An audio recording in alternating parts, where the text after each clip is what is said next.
जैसा कि सनातनिक इतिहास में बताया गया है, भगवान विष्णु ने धरती पर 10 अवतार लिए। इन सभी अवतारों में उनका 7वां अवतार भगवान श्री राम का था, जो उन्होंने त्रेता युग में लिया था।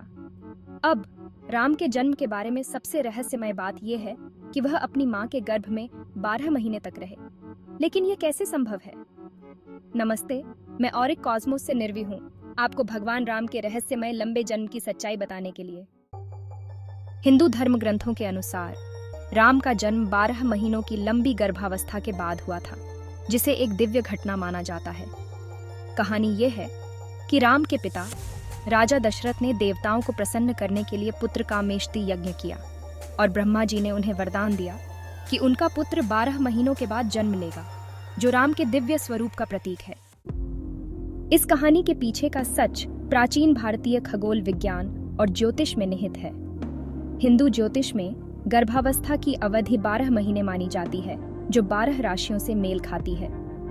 12 महीनों के बाद राम का जन्म ब्रह्मांडीय शक्तियों के साथ उनके सामंजस्य का प्रतीक है और एक दिव्य अवतार या अवतार के रूप में उनका भाग्य। इसके अतिरिक्त कहानी गर्भ संस्कार की प्राचीन भारतीय अवधारणा से प्रभावित रही होगी, जो बच्चे के भविष्य को आकार देने में प्रसव पूर्व अवधि के महत्व पर जोर देता है। लंबी गर्भावस्था राम के आध्यात्मिक विकास और उनके दिव्य मिशन के लिए तैयारी में लगने वाले अतिरिक्त समय का प्रतिनिधित्व करती है। जब कहानी का आध्यात्मिक और प्रतीकात्मक महत्व होता है, तो इसे शाब्दिक रूप से नहीं लिया जाना चाहिए। प्राचीन भारत में गर्भावस्था की सही अवधि भिन्न रही होगी और कहानी पीढ़ी दर पीढ़ी चली आ रही है, जो अपने वर्तमान स्वरूप में विकसित हो रही है। प्रसिद्ध इतिहासकार वी पनोली के अनुसार राम के लंबे जन्म के बारे में कुछ बिंदु यहाँ दिए गए हैं। पनोली के अनुसार राम की मां कौशल्या लंबे समय तक गर्भवती रहीं, जिसका श्रेय एक वैज्ञानिक घटना को दिया जाता है।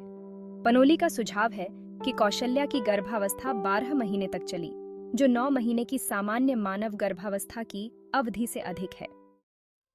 पनोली इस घटना को भ्रूणीय डायपॉज की अवधारणा के माध्यम से समझाते हैं।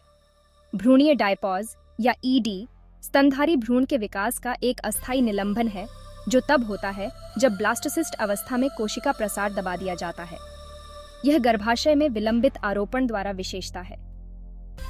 ईडी एक विकासवादी रणनीति है, जो नवजात शिशुओं के अस्तित्व को सुनिश्चित करने और जन्म कब होता है इसे विनियमित करने में मदद करती है। यह 130 से अधिक स्तनधारी प्रजातियों में होता है, जिनमें चूहे, भालू, सील, चमगादड़ और मार्सुपियल शामिल हैं। यह एक दुर्लभ स्थिति है जहां हार्मोनल असंतुलन या पर्यावरणीय प्रभाव जैसे विभिन्न कारकों के कारण भ्रूण का विकास धीमा हो जाता है। कौशल्या के मामले में पनोली का सुझाव है कि गर्भधारण के समय उनकी उम्र अधिक होने के कारण उन्होंने भ्रूणीय डायपॉज का अनुभव किया होगा, जिसके कारण गर्भधारण की अवधि लंबी हो सकती थी।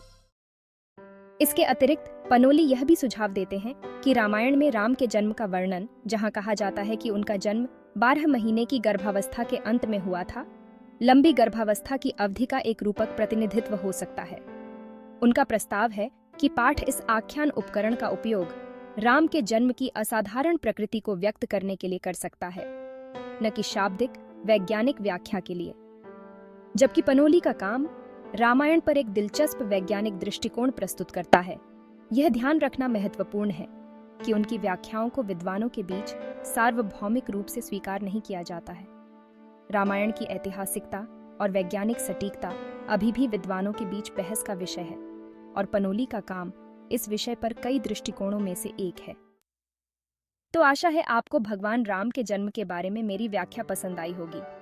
ऐसी ही और कहानियों के लिए बने रहें और भगवान की कृपा से धन्य रहें।